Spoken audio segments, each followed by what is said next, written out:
You people don't know how to follow simple directions. Evan Whitford's voice cut through the crowded security line at Hartsfield-Jackson Atlanta International Airport like a blade. Heads turned, the line quieted, and everyone saw the same thing at the same moment: a furious, white man towering over a tiny black grandma who hadn't said a single word. Lucille Green, 76 years old and dressed in her soft blue church sweater, froze with her boarding pass still in her hand. Her leather purse had slipped off her shoulder when a traveler brushed past her, and she'd bent down slowly to pick it up. That's all she'd done. But in Evan's mind, she'd committed some unforgivable offense. He stepped closer, invading her space. "If you can't keep up, maybe you should stay home," he muttered loud enough for everyone to hear. "Some folks just don't belong in priority lanes." The words hit harder than the shove that came next. Evan pushed past her so aggressively her balance gave out. Lucille stumbled forward, her purse flying open across the airport floor. Lip balm quarters, a folded photo of her late husband, and a small container of homemade cookies scattered everywhere. A few passengers gasped. One woman covered her mouth. Another whispered, "Lord, did he just push that?" Grandma Lucille braced herself on the metal rail, her breath trembling, but she did not fall, not completely. She gripped the rail with the dignity of someone who had been knocked down before more times than she'd ever admit, and learned how to stand back up every single time. Still, the sting of humiliation spread across her chest. The sting of something older memories of being shoved aside at a Montgomery bus stop in 1963, of being told her place, her worth, her limits. She thought she'd left that behind. But racism has a way of returning like an old ghost wearing a new face, but speaking the same language. A TSA officer hurried over. "Ma'am, are you okay?" Before Lucille could answer, Evan snapped. She slowed the whole line down. "I have a connecting flight and I'm not missing it because she can't keep up." He flashed a polished smile at the officer, the kind powerful men use when they're used to getting their way. "You need to escort her out." "This is ridiculous." Lucille blinked, stunned. "Escort her out for picking up her own purse." Another passenger, an older black man in a Falcons jacket, stepped forward. "Sir, you pushed her. We all saw it." Evan scoffed. "Mind your business." Phones came out. Recording started. A murmur rippled through the line as more travelers whispered, "He really said that they always pick on the elders. Man, I wish her family was here." A young TSA employee, Jada 23 with braids pulled into a bun, knelt beside Lucille, helping her gather her things. She noticed the name on Lucille's ID inside the purse. "Ms. Green." "Do you have someone we should call Jada?" asked softly. Lucille tried to smile, but her hands still shook. "My son," she said quietly. "He's at work right now." "His name?" Jada asked, typing it into the incident report. "Malcolm Green." Something about that name made Jada pause. Her eyes lifted in surprise. She didn't say anything out loud, but the shift in her expression was immediate: alert, respectful, almost nervous. She knew exactly who Malcolm Green was, director of the Federal Bureau of Investigation. Across the line, Evan was still ranting about incompetent people threatening complaints, name-dropping airport board members he claimed to know. He had no idea the woman he'd shoved was the mother of one of the most powerful men in the country. No idea that half the security team had just realized it. No idea that his arrogance was about to collide with a force he couldn't charm, manipulate, or intimidate. Lucille straightened her back, clutching her purse. Her cheek burned not from Evan's shove, but from the memory of the look in his eyes, that familiar mix of entitlement and contempt she'd seen too many times in her lifetime. "Ma'am," Jada whispered gently, "we're sending a report to your emergency contact. He'll be notified right away." Lucille nodded. She didn't want to make a fuss. She never had. But today, fate had its own plans. And somewhere in a high-security federal building in downtown D.C., Malcolm Green's phone lit up with a message that would change everything. Your mother was injured during an altercation at Atlanta International Airport. What no one in that terminal knew, not even the man who shoved her, was that Lucille Green wasn't just any grandma. And when her son found out what happened at that airport, the entire system would shift. Because some mistakes don't end in the moment. They echo all the way to Judgment Day. Lucille Green sat in a molded plastic chair near the security checkpoint, her hands folded neatly over her purse.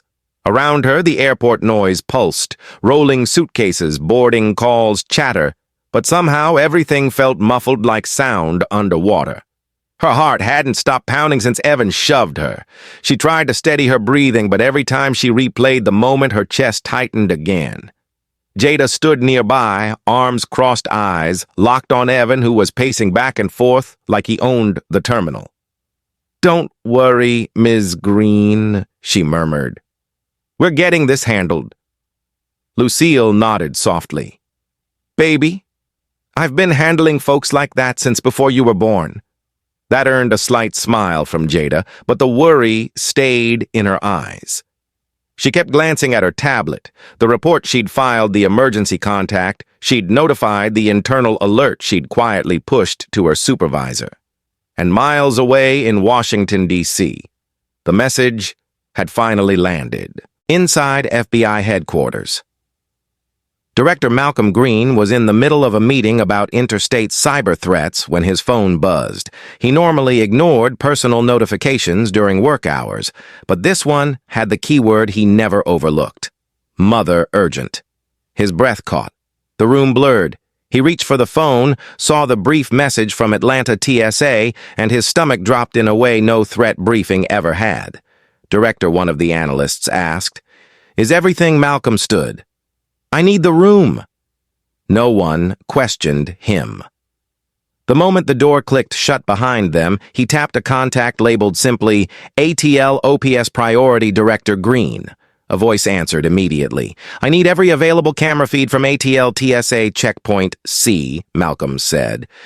10-minute time window, timestamp now, and I need them secured. No leaks. Yes, sir." Malcolm inhaled slowly, fighting the tightening in his chest. His mother never called him unless it was big, and she never ever let anyone know she was hurt.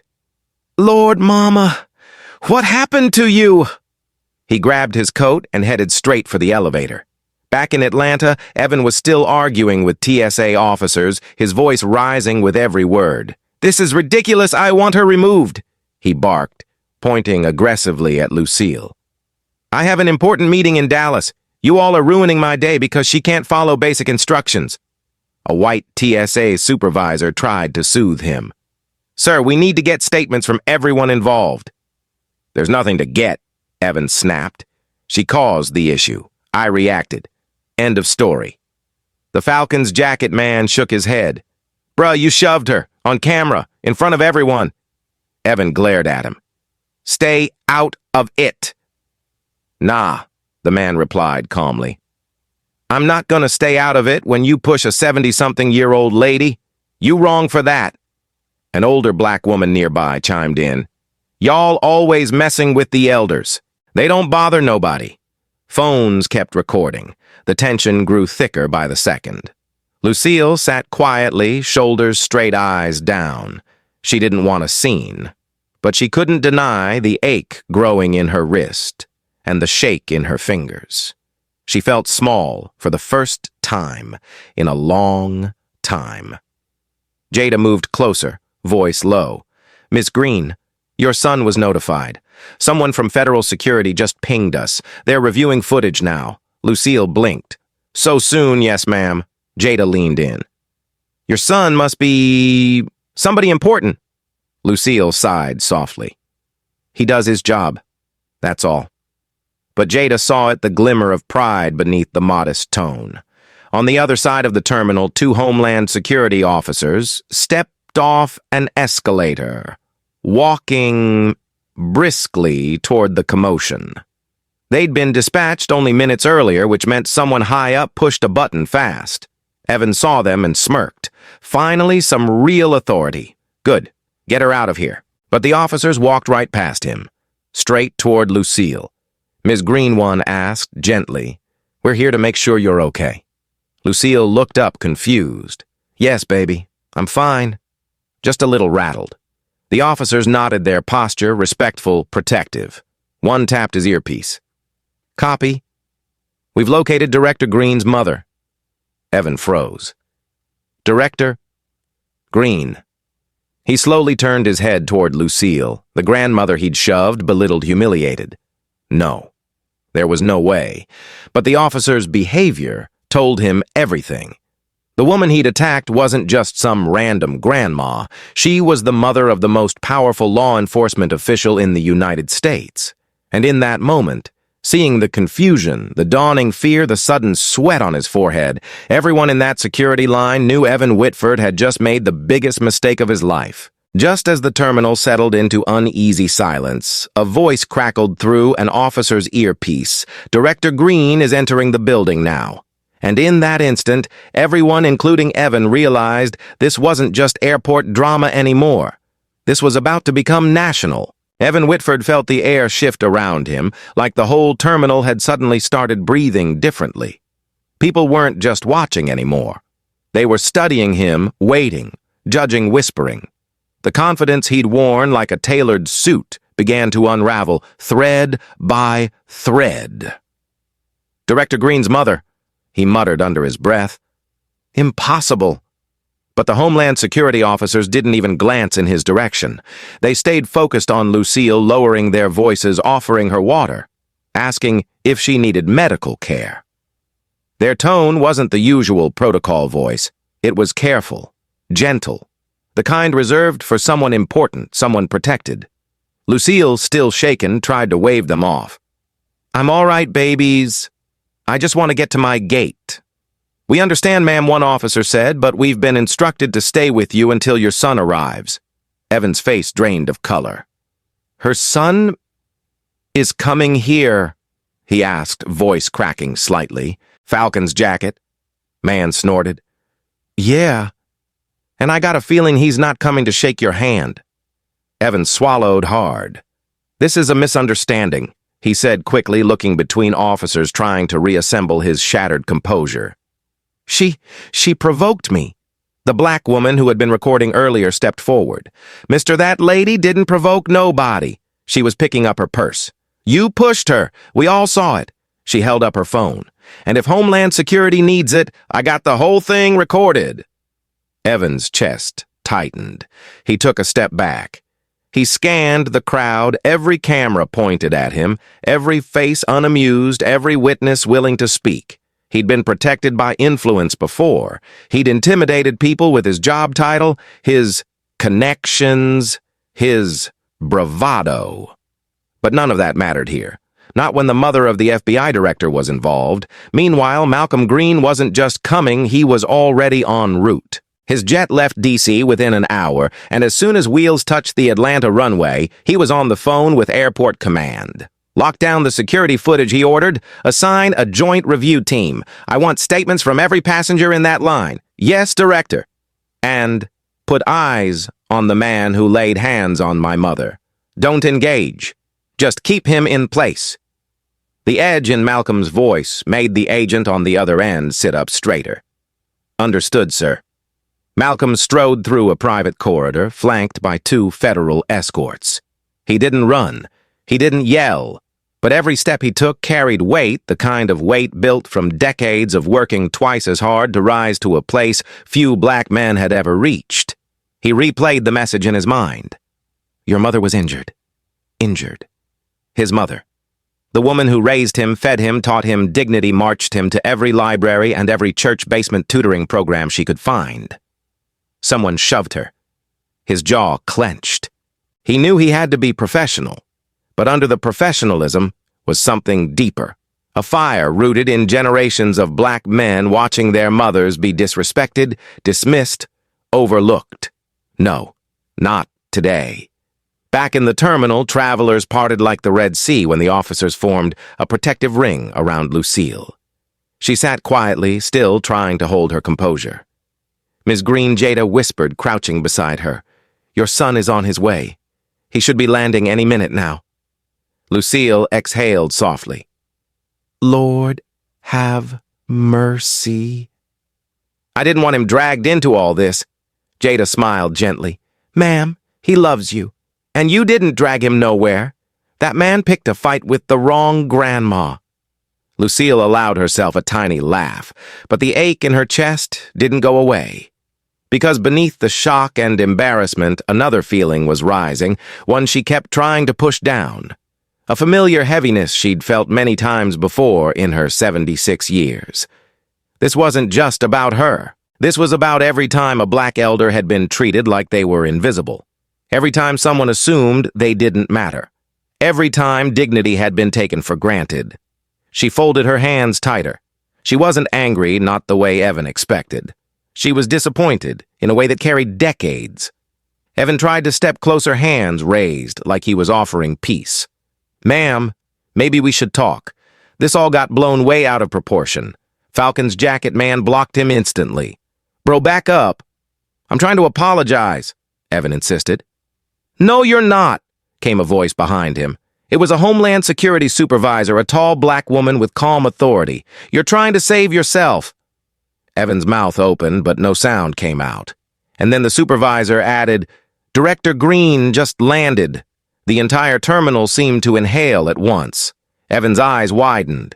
He's here.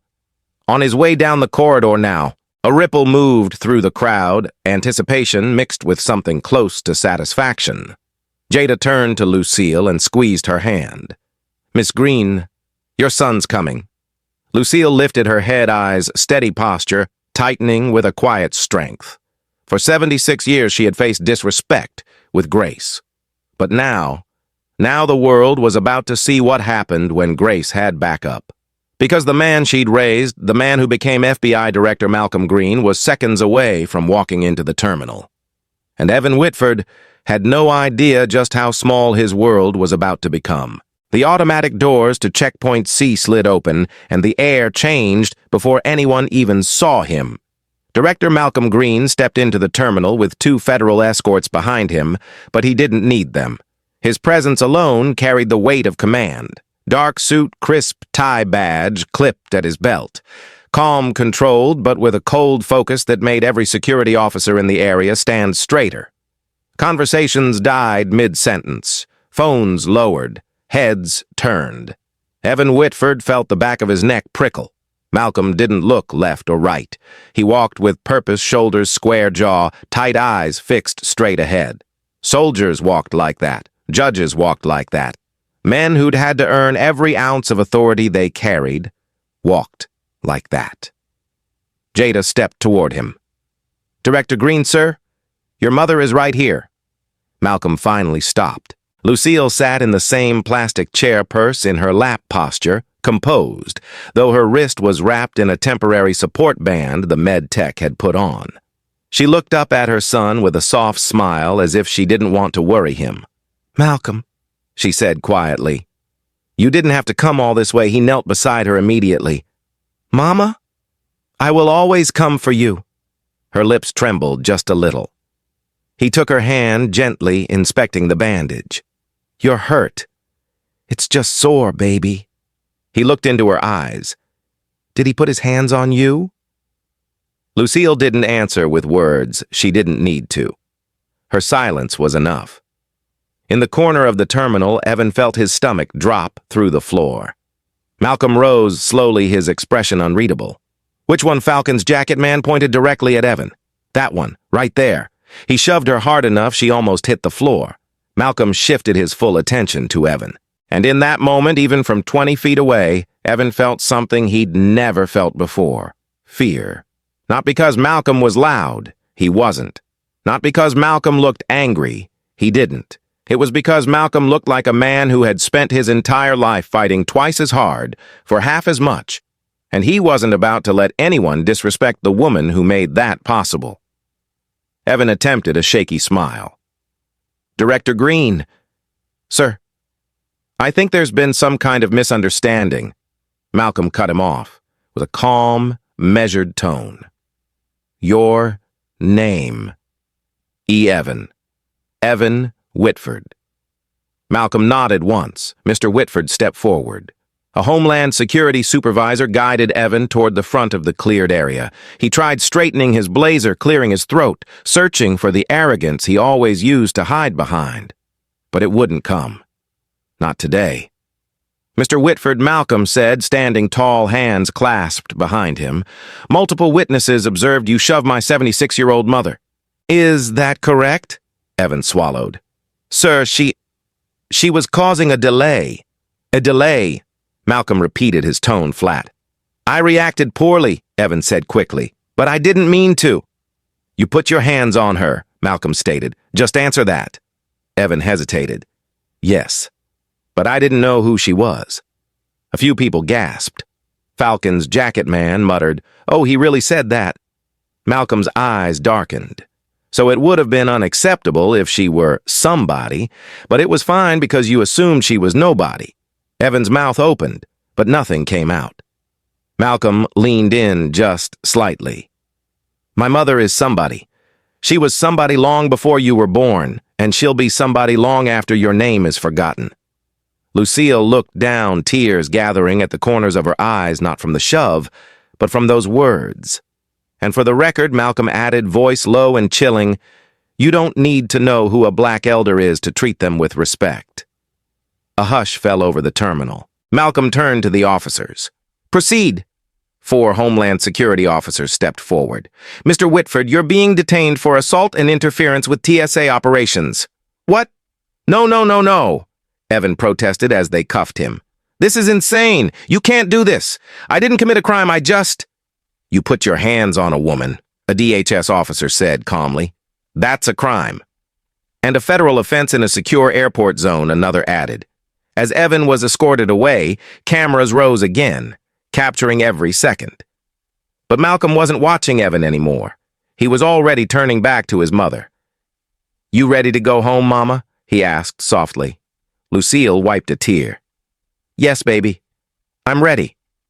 Malcolm wrapped her hand around his arm, guiding her gently through the crowd. People stepped aside respectfully. Some nodded, some whispered blessings. One woman whispered, That's how you protect black elders.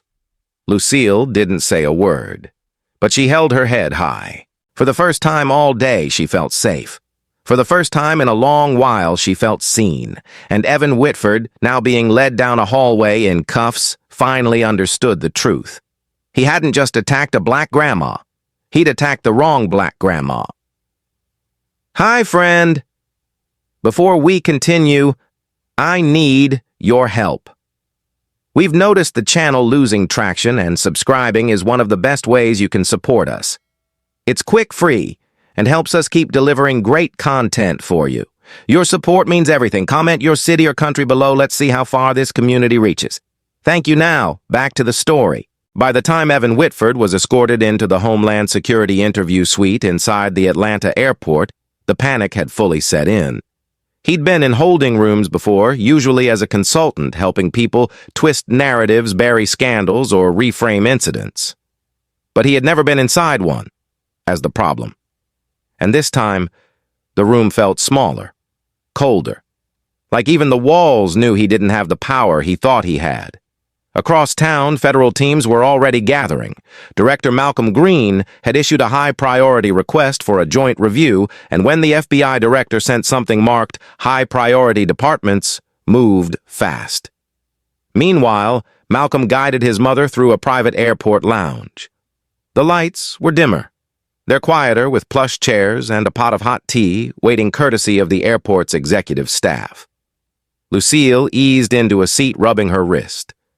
Baby, you didn't have to turn the whole airport upside down, she said gently. Yes, I did, Malcolm replied. Mama, you've spent your whole life protecting everybody else. Let me protect you for once. Lucille sighed. You know I didn't want trouble. I didn't want him dragged into a mess. Mama, he made the mess, Malcolm said. You just got caught in it. Lucille held his gaze, the lines on her face etched with decades of survival strength and grace. Malcolm. Don't lose yourself over me. I raised you to be better than anger. He nodded slowly. I'm not angry, he said. But I'm tired. Tired of people thinking they can treat black elders any kind of way. Lucille reached for his hand. You're right, but let the truth handle him, not revenge. Malcolm squeezed her hand. That's exactly what I intend to do. Down the hall, Homeland Security agents pulled up Evan's background. It didn't take long for his history to surface piece by piece. A recorded outburst at a Nashville hotel lobby, a complaint from a black security guard in Phoenix, a verbal incident at a Miami restaurant, several accusations of intimidation linked to his political consulting work. None of them resulted in charges. All of them had been buried, but this time he'd chosen the wrong target. A knock sounded on the interview room door. Two agents entered, one from Homeland Security, the other from the FBI's Civil Rights Division. Mr. Whitford, the lead agent, said, pulling out a folder thick with documents, we need to go through your prior conduct. Evan swallowed hard. That has nothing to do with what happened today.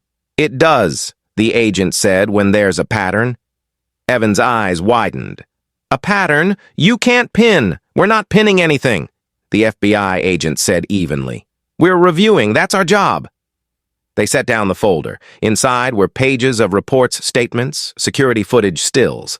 Evan stared at it, face slowly draining of color. He'd always hidden behind power.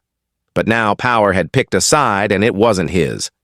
We're also interviewing witnesses, the DHS agent added, including the TSA staff who say you attempted to influence them to remove Ms. Green.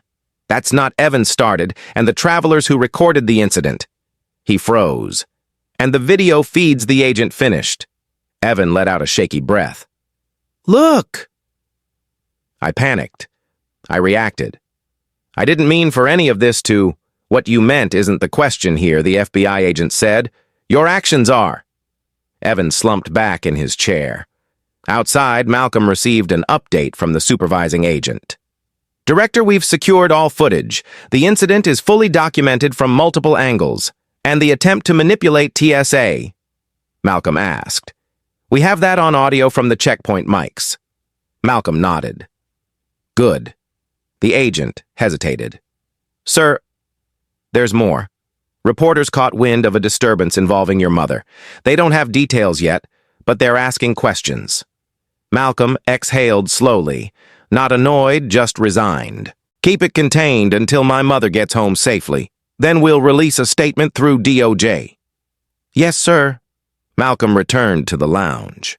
Lucille was watching passengers walk by the glass wall, her hands wrapped around a warm cup of tea. Baby, she said. Without turning, is all this really necessary? Malcolm sat beside her. Mama, listen to me. His voice softened. You shouldn't have to be perfect for people to respect you. That man wasn't having a bad day. He was entitled, and he thought he could treat you however he wanted. Lucille shook her head. I lived through the 60s, Malcolm. I know all about entitlement. That's exactly why I'm doing this, he said, so you don't ever have to go through that again. She finally turned to him. Just promise me. This won't turn ugly. I promise, he said. Justice isn't ugly. What he did was ugly. Lucille nodded slowly. Back in the interview room, Evan stared at the folder in front of him, the receipts of every moment he'd thought he was untouchable. He whispered, voice cracking, Is the director coming here? The agent shook his head. He doesn't need to. Why not? Evan whispered. Because the system will handle you, the agent said. And this time, the system is watching. For the first time in his life, Evan wasn't worried about losing a client or a contract or his image. He was worried about losing his freedom. Because when you attack the mother of the man who oversees every major federal investigation in the country, you don't just face consequences. You face the truth you've spent your whole life running from. The courtroom in downtown Atlanta felt like it was holding its breath. Packed benches, reporters lining the back wall, cameras barred but still sketch artists scribbling furiously. And in the front row, surrounded by silent respect, sat Lucille Green, Hands folded neatly, church hat perched carefully, the very picture of quiet dignity. This wasn't just another assault hearing. This was the moment the entire city had been waiting for. Word had spread. The man who shoved the FBI director's mother was finally facing the system he'd manipulated for years. And this time, the system wasn't looking the other way. Evan Whitford entered through a side door with his public defender. He looked nothing like the polished consultant who threw his weight around airports and boardrooms. His hair was unkempt suit, wrinkled eyes restless. Fame had abandoned him. Friends had evaporated. Contacts, who once bragged about knowing him, suddenly couldn't remember his name. He scanned the courtroom and spotted her, Lucille, sitting upright with a calmness that only made him more nervous. Then he saw Malcolm. The FBI director was seated 2 rows behind, his mother's straight-backed hands, clasped, watching with a gaze so steady it could slice steel. Malcolm wasn't here to intimidate. He didn't need to. His very presence made the room feel smaller. Evan swallowed hard. Judge Renee Caldwell took the bench, one of the most respected federal judges in the South. Black, sharp, fearless. The kind of judge who didn't play favorites and didn't bend for pressure. Evan had once mocked her in a political memo, calling her too idealistic. Now she held his fate in her hands. Court is now in session, the bailiff announced. The prosecutor, Assistant U.S. Attorney Carla Henderson, rose first. Your Honor, she began. The evidence will show that the defendant, Mr. Evan Whitford, committed an unprovoked assault on Ms. Lucille Green, age 76. It will also show a pattern of harassment incidents in multiple states, each involving attempts to use influence and intimidation to silence victims. Evan's lawyer stood. Your Honor, my client reacted impulsively to a stressful situation. He had no intention of harming Ms. Green. Judge Caldwell raised a brow. We'll let the evidence speak. The first witness called was Jada from TSA. She walked confidently to the stand, braids swinging lightly. Her voice was clear as she recounted every detail: the shove, the insult, the attempt to pressure TSA to remove Lucille, the way Evan tried to spin the story immediately after. Did Ms. Green do anything to provoke the defendant? No, ma'am. She just dropped her purse. And how would you describe the defendant's behavior? Entitled Jada said plainly. Loud. He acted like she didn't have the right to stand in that line. A murmur rippled through the courtroom. Next came the passengers. Falcon's jacket man testified with steady indignation. The older black woman played her phone recording for the court. Another traveler described how Evan demanded special treatment because of who he knew. Then came the security footage. 12 angles. No ambiguity. No excuses. The room grew colder as the video played. Some spectators shook their heads. Others whispered prayers. Evan's face crumpled as his own actions stared back at him. Finally, the prosecution called its final witness, Ms. Lucille Green. The room went completely still. Lucille walked slowly to the stand, age in her steps, but strength in her spine. She took the oath, sat down, folded her hands, and spoke with a gentle voice that carried more power than any shout. Mrs. Green, the prosecutor, said kindly, "Can you tell us in your own words what happened that day?" Lucille nodded. "I was just trying to pick up my things," she began. "My purse fell, and I bent down. Next thing I knew, someone pushed me aside. Hard." Her voice didn't crack. She didn't cry. She told her story like someone who had learned long ago that pain didn't always require tears. It wasn't just the shove, she said softly. It was the look. Like I wasn't worth being careful with, like I was in the way. Evan lowered his head. And Mrs. Green, the prosecutor, asked gently, "How did that make you feel?" Lucille inhaled deeply. "It reminded me of things I thought this country had moved past. Things I lived through as a young woman. I wasn't angry, just sad. Sad that someone could look at me and see less." Several spectators wiped their eyes. When the defense declined to cross-examine, Judge Caldwell straightened in her seat. "Thank you, Mrs. Green. she said with genuine warmth. Lucille stepped down, walked past Malcolm, and placed her hand briefly on his shoulder. He closed his eyes for 1 second, grounding himself. Closing arguments were swift.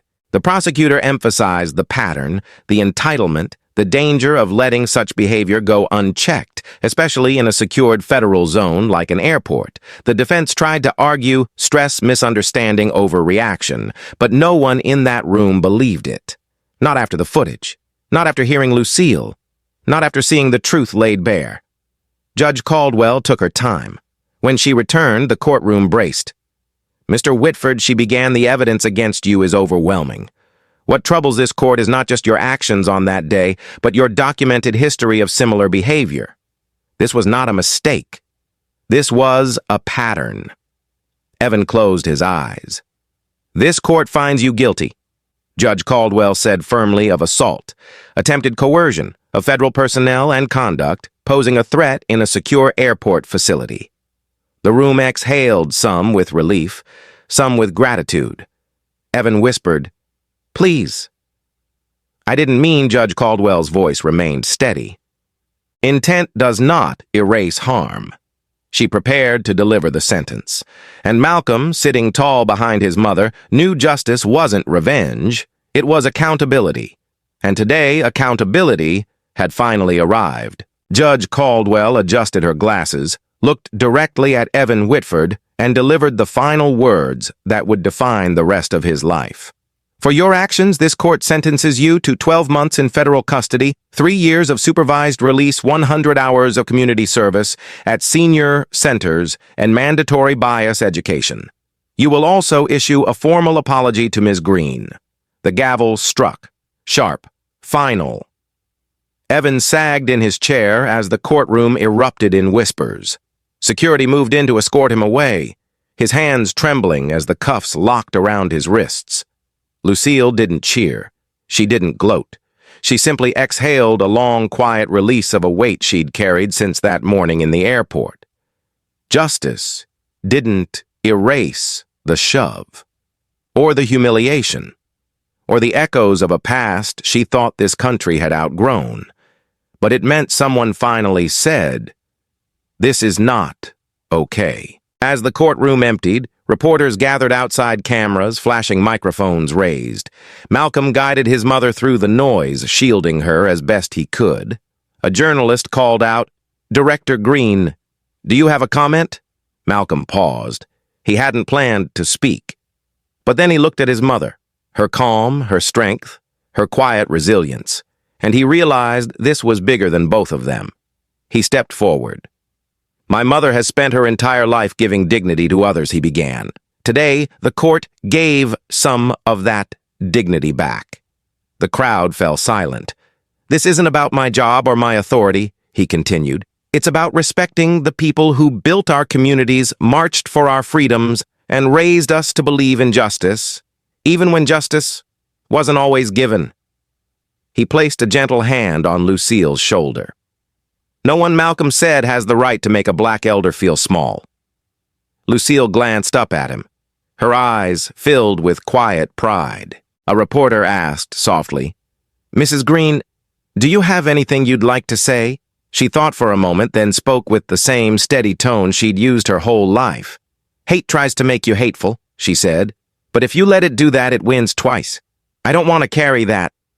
I just want people to treat each other right." Her words floated through the crowd, simple but heavy like truth always is. Weeks later, life eased back into its rhythm. Lucille returned to her Sunday choir, her knitting circle, her garden.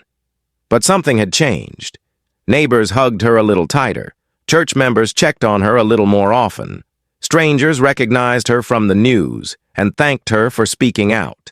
And one warm Saturday morning, she boarded another flight, this time to Dallas to visit her grandbaby. Same airport, same checkpoint, but everything felt different. TSA greeted her with smiles. Travelers held the line open for her. A young man whispered, "Respect, Mrs. Green. You showed everybody how to stand tall." Lucille smiled, grateful, not because of what happened to her, but because of what her story helped change. Evan Whitford, meanwhile, entered a federal rehabilitation program surrounded by the very elders he once dismissed. Serving meals, listening to stories, seeing the humanity he had ignored. His sentence didn't break him, it forced him to finally face himself. And that mattered too. Because justice isn't just punishment. Sometimes it's transformation. As the sun set outside the plane window, Lucille closed her eyes, letting the warmth soak into her cheeks. She didn't want revenge. She never had. What she wanted, what she always wanted, was something far more powerful. A world where people see each other. A world where dignity is given freely. A world where her grandchildren won't carry the same old ghosts. Maybe she thought today pushed that world a little closer. She whispered a prayer of thanks and smiled. Justice had been served with grace. If this story moved, you don't keep it to yourself. Hit that subscribe button to support the channel, drop a comment telling us where you're listening from, and share this video so more people around the world can hear stories that matter.